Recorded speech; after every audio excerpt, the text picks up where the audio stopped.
Comment personnaliser un modèle de bilan dans BDCAP?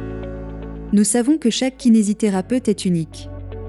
Vous serez donc amené à modifier le contenu de BDCAP pour faire en sorte qu'il corresponde toujours davantage à votre propre pratique.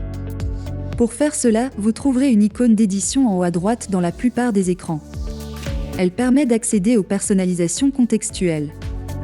Ainsi, quand vous êtes dans un modèle, même en cours d'évaluation, vous pouvez modifier le contenu pour qu'il soit adapté à vos besoins.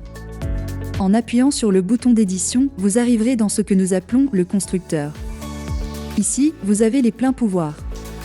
Vous pouvez ajouter des rubriques, des groupes, des items, mais aussi les modifier, les déplacer ou les supprimer. Pour agir dans cet écran, c'est très simple. Appuyez sur n'importe quel élément à l'écran pour faire apparaître le menu des actions.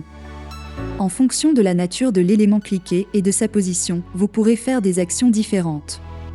Par exemple, si vous appuyez sur un titre de rubrique en haut d'une colonne, vous ne pourrez ajouter avant qu'une rubrique.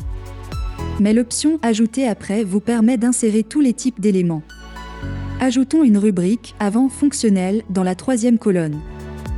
Ma rubrique « Exemple tutoriel » vient d'apparaître. En appuyant dessus, puis sur « Ajouter après », je peux ajouter un item.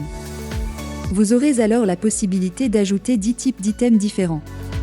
Du simple champ numérique au questionnaire scoré, en passant par les champs texte, les mesures angulaires, les choix multiples ou les testings. J'ajoute un simple oui/non pour répondre à la question « Dormez-vous bien ?» Mon item est créé. Imaginons maintenant que je veuille ajouter dans ce modèle du genou un score qui se trouve dans un autre modèle.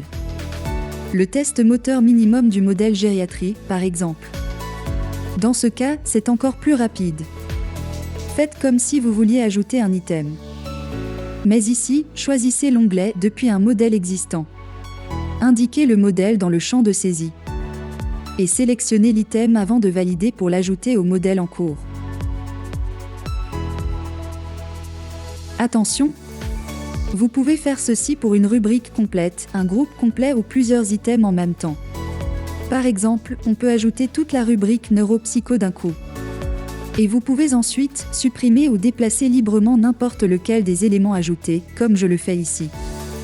Avec le bouton œil qui se trouve ici, vous aurez un aperçu fonctionnel des modifications. En validant à la sortie du constructeur, vous retournez dans l'évaluation en cours, et vous pouvez travailler directement avec les modifications effectuées. Vous les retrouverez à chaque fois que vous utiliserez ce modèle. Enfin, si vous souhaitez créer des modèles ex nihilo, en dupliquer pour faire des variations ou travailler sur des personnalisations sans passer par le bilan d'un patient, il vous suffit de vous rendre dans « Mes modèles » depuis les réglages. À vous de jouer.